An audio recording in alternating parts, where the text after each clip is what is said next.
All right, which banks are not inquiry sensitive, new account sensitive, or heck, even check systems sensitive? That's what we're gonna dive into in this video. Let's get started.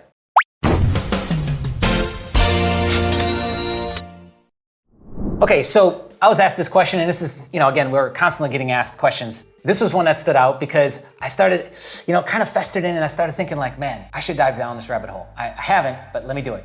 And so what I did was I decided to compile a list. It's not very impressive. I'm gonna be honest with you right now. I know I'm kind of ruining the whole video here.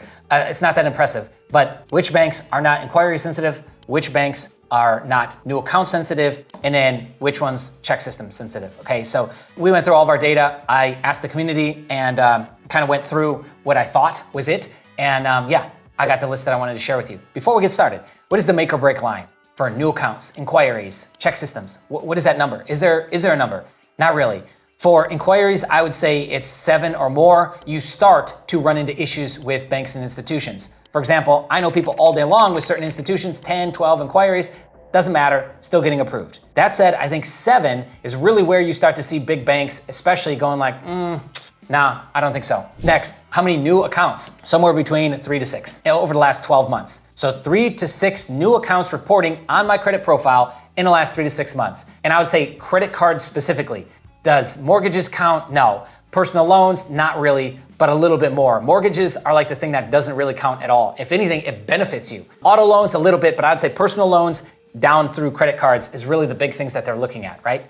And then for check systems, what is the number that is gonna like make or break my approval or denial into a credit union with check systems? I would say like 5. 5 over the last 24 months seems to be with some that are more conservative, like the make or break, which isn't that much. That being said, I know people who go like every 6 months and they'll do a batch of 1 to 5 new banks, right? And they're churning through to find credit unions that they wanna be with long-term, things like that, right? But it can be a lot more. With a stronger profile, with a weaker profile, is gonna matter more. And this is true for all of this, right?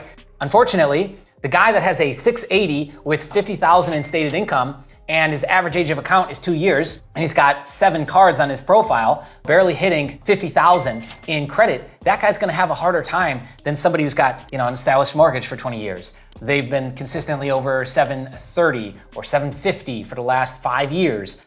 Stated income is over $100,000, like a couple $100,000 in available credit. That guy's gonna have an easier time. I know it sucks, but reality is they're showing over a longer period of time consistency and being able to fulfill their debt obligation with like the mortgage and the bigger sized loans. So that actually starts to become a benefit. So these numbers don't really apply to that person. And I've seen this consistently broken, believe me, time and time again. Even with just the high stated income piece, it breaks a lot of these, okay?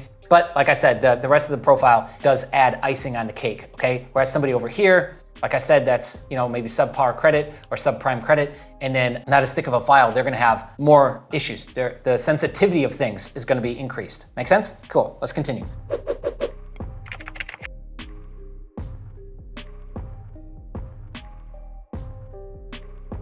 All right, so before we dive in, I wanted to list out like the variables that seem to matter on new account sensitivity, inquiry, and obviously check systems. Okay, first off, it's either a high amount of new accounts or a high amount of inquiries on the profile.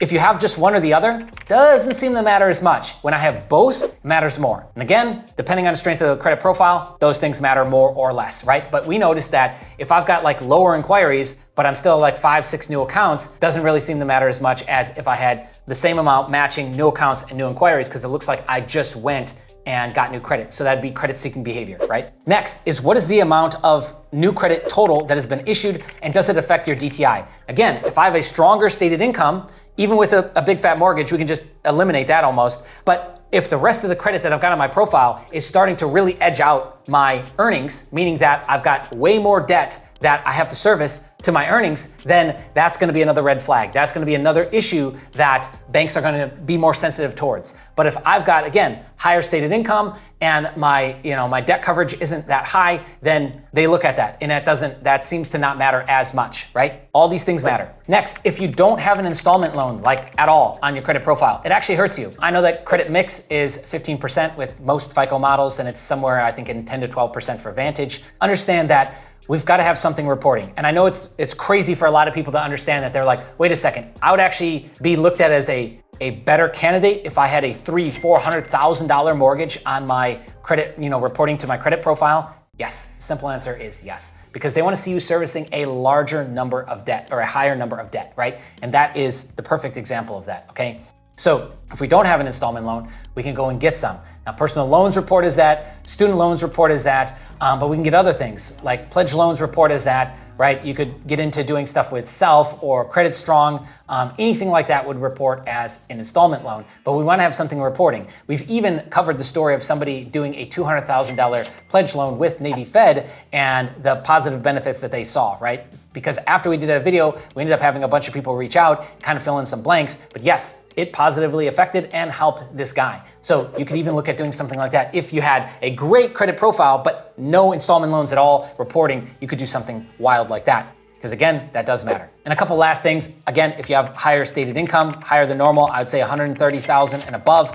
The above matters less. Over 300,000, it matters even less or less, if that's a word, okay? Utilization obviously also matters, okay? So utilization, if we keep that low consistently over a long period of time, that helps. But if we're showing increased usage or if we've been sitting at 30% for 6-12 months, again, they're gonna take that into consideration. All right, so onto the list, let's talk about this. First off, banks that aren't inquiry or new account sensitive, I will say either account, inquiry, or both. Make sense? And there's only 5 on this list. First off, BMO Harris, both. Consistently, we've seen this across the boards. They don't really seem to be sensitive towards those things. They don't really seem to care. Next, PNC Bank, inquiry. Saw many 10 plus inquiries showing on the account, still got approval. PNC is kind of known for this. And this is going back to like 2017, 2018. We've consistently seen that now till today. Next, Synovis. They seem to not be new account sensitive. Next, Amex, especially once you get into the ecosystem. I would say both. They don't really seem to care as much.